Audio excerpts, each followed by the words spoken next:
तो hello friends, स्वागत है आपका मेरे YouTube चैनल पर।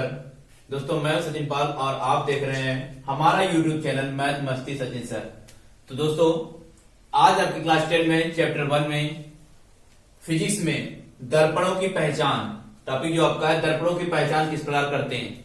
इसके पहले हमने देखा अवतल दर्पण और उत्तल दर्पण और रेखीय आवर्धन का सूत्र निगमन। तो आइए देखते हैं दर्पणों की पहचान कैसे की जाती है। तो दर्पणों की पहचान स्पर्श करके और प्रतिबिंब को देखकर।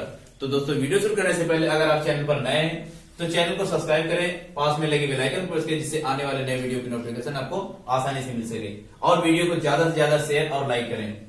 तो आइए देखते हैं क्या है। दर्पणों की पहचान दो स्थितियों में की जाती है, एक है स्पर्श करके और दूसरा प्रतिबिंब को देखकर। स्पर्श करके मतलब पकड़ कर, छू करके देखते हैं।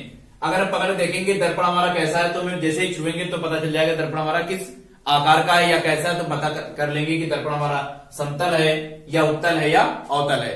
वही से तुम्हारे पास आएगी प्रतिबिंब को देख करके। जिस हिसाब से उसका वस्तु रखी हुई वस्तु का अगर प्रतिबिंब हिसाब से बन रहा है, उस हिसाब से हम देख लेंगे कि वस्तु हमारी कैसी है, अर्थात अवतल है, उत्तल है या समतल है। तो आइए देखते हैं। फर्स्ट नंबर दिया हुआ है स्पर्श करके। तो क्या होता है, इस विधि में छोटी वक्रता त्रिज्या वाले दर्पण पहचाने जाते हैं। इस विधि में छोटी वक्रता त्रिज्या वाले दर्पण पहचाने जाते हैं। छोटी वक्रता त्रिज्या वाले दर्पण पहचाने जाते हैं। इसके लिए लकड़ी का एक पैमाना लेंगे। पैमाना मतलब जैसे किसी प्रकार का समतल चपा बिल्कुल बराबर हो। पैमाना दर्पण के सामने रखते हैं। जहां पर दर्पण है, दर्पण के सामने रखेंगे। यदि पैमाना दर्पण को सब जगह स्पर्श करता है, जैसे शीशे में रखा गया तो दर्पण को सब जगह पूरी जगह स्पर्श कर रहा है, तो हमारा दर्पण कैसा होगा, समतल होगा। और तो दर्पण समतल होगा। अगर सभी जगह स्पर्श कर रहा है तो दर्पण कैसा होगा, समतल होगा। और यदि पैमाना दर्पण के किनारों पर स्पर्श करे, अगर दर्पण के किनारों पर स्पर्श कर रहा है और बीच में क्या होता है, कुछ भाग दबा रह जाता है, यानी किनारों को उभरा, जैसे हमने इसके ऊपर रखा, ये रखने के बाद में अगर किनारे के यहाँ पर स्पर्श कर रहा है और बीच में कुछ उभरा हुआ है, तो हमारे पास दर्पण कैसा हो जाएगा, अवतल होगा।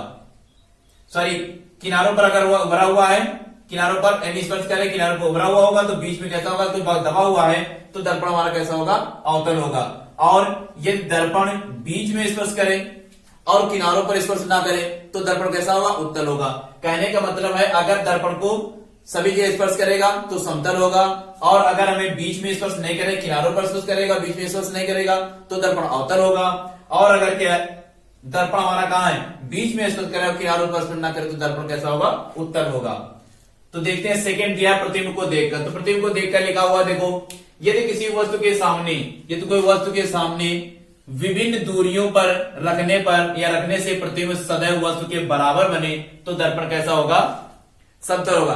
अगर जैसे हम लोग खड़े होते, अगर हमारा प्रतिबिंब दर्पण में बिल्कुल बराबर बन रहा हो, तो हम क्या होगा, हमारा प्रतिबिंब को देखकर तो दर्पण कैसा होगा, समतल होगा।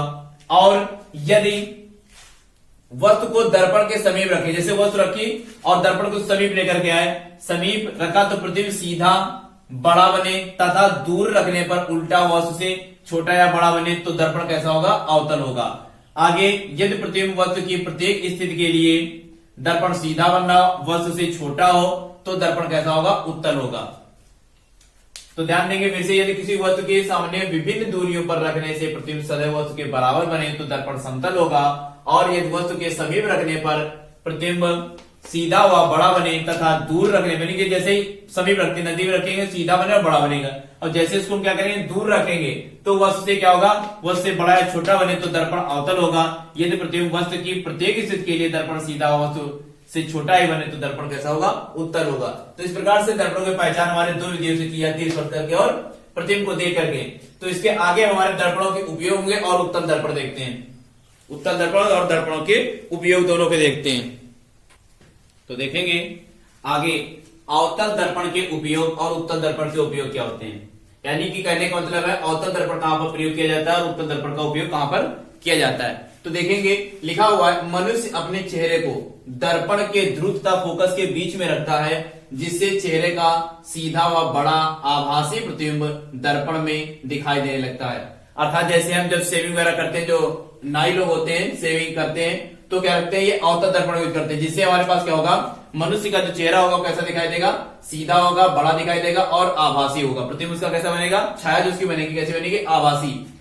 तो अगला पॉइंट हमारे पास दिया गया है, अवतल दर्पण से आंख, दांत, नाक, कमर, गले इत्यादि की जांचें की जाती हैं। तो जो डॉक्टर्स लोग होते हैं आंखों की और दांतों की, नाक की, गले की तरह जो जांचें करते हैं, जो लेंस लगाते हैं, वो कौन सा होता है, सॉरी जो दर्पण लगाते हैं कौन सा होता है, अवतल दर्पण होता है। उसके बाद में आगे तीसरा नंबर दिया गया है, अवतल दर्पणों का उपयोग टेबल लैंपों के शेडो में किया जाता है। जो टेबल लैंप होते हैं उसके शेडो में किया जाता है। अगला नंबर दिया गया है 4, अवतल दर्पणों का उपयोग मोटर कारों, रेलवे इंजनों, स्टीमरों तथा सर्च लाइट के लैंपों में परावर्तक के रूप में किया जाता है। कहां पर किया जाता है, मोटर कारों, रेलवे इंजन, स्टीमरों तथा सर्च लाइट के लैंपों के परावर्तक के रूप में अवतल दर्पण का उपयोग किया जाता है। तो आइए देखते हैं सेकंड नंबर दिया गया उत्तल दर्पणों के उपयोग। तो उत्तल दर्पणों के उपयोग क्या होते हैं, जैसे जो हमारी गाड़ियां होती हैं, गाड़ियों में जो शीशा लगा होता है, जो हम पीछे का दृश्य देखते हैं जिससे, तो वो क्या होता है, उत्तल दर्पण का लगा होता है। तो उत्तल दर्पण का लगा जिससे हमारे पास प्रतिबिंब का कैसा दिखाई देगा, सीधा दिखाई देगा और साफ दिखाई देगा। अगर हम अवतल का प्रयोग करें तो अवतल क्या कर देगा, उल्टा कर देगा। तो उल्टा कर देगा, जैसे बाइक लिए जा रहा है तो बाइक ऊपर चल रहा है, नीचे सिर हमारा, तो इस तरीके से हो जाएगा। लेकिन नहीं, उत्तल दर्पण में क्या होता है, दर्पणों का उपयोग गली तथा बाजारों में लगे लैंप, जो हमारी मरकरी लगी होती है उसमें हमारे पास जो शीशा लगा होता है, जिसके अंदर बल्ब को यानी कि सेपर को या बल्ब को ले जो सेव करके रखता है, शुद्ध यानी कि रखता है, गंदगी न जाने दे, तो क्या लगा होता है, उसमें जो लेंस लगा होता है कौन सा लगा होता है, सॉरी दर्पण लगा होता है, उत्तल दर्पण लगा होता है। उत्तल दर्पण का उपयोग गली तथा बाजारों में लगे लैंपों के ऊपर किया जाता है। नंबर सेकंड दिया गया उत्तल दर्पण मोटर कारों में लगे दर्पण अथवा शीशे जो बता चुके अभी, जिससे ड्राइवर को दूर का व्यक्ति स्पष्ट दिखाई देता है, जो लगे होते हैं पीछे से स्पष्ट दिखाई देता है ड्राइवर को। तो ये हो गया हमारे उत्तल दर्पण और अवतल दर्पण के उपयोग।